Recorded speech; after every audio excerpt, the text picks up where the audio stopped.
बांगलादेशात हिंदू समाजावर होणाऱ्या अत्याचाराविरोधात आज हिंदू संघटनांनी ठिकठिकाणी मोर्चे काढलेले आहेत। राज्यामध्ये ठिकठिकाणी हिंदू समाज पेटून उठलाय। लातूरमध्ये गांधी चौक इथे सकल हिंदू समाजाकडून लाक्षणिक आंदोलन करण्यात आलेलं आहे।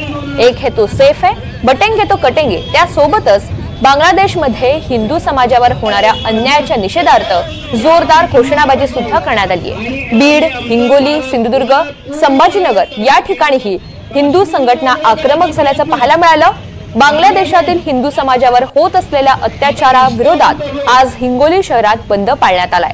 मोर्चामध्ये अनुचित प्रकार टाळण्यासाठी हिंगोली पोलिसांकडून मोठा बंदोबस्त तैनात करण्यात आलेला होता।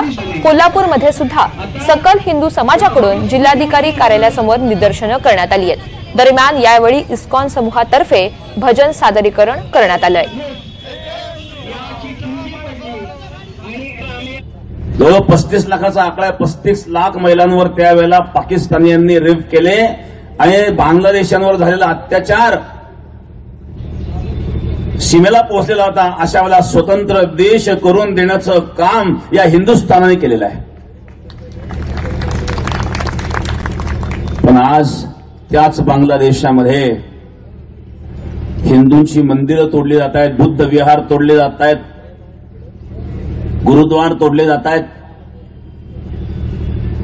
अतिशय भयंकर अशा प्रकारची परिस्थिती कोरोना काळामध्ये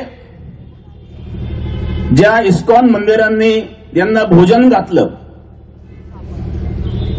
हे तर मुळात भुक्कडच आहेत आणि भुक्कडच राहणार आहेत।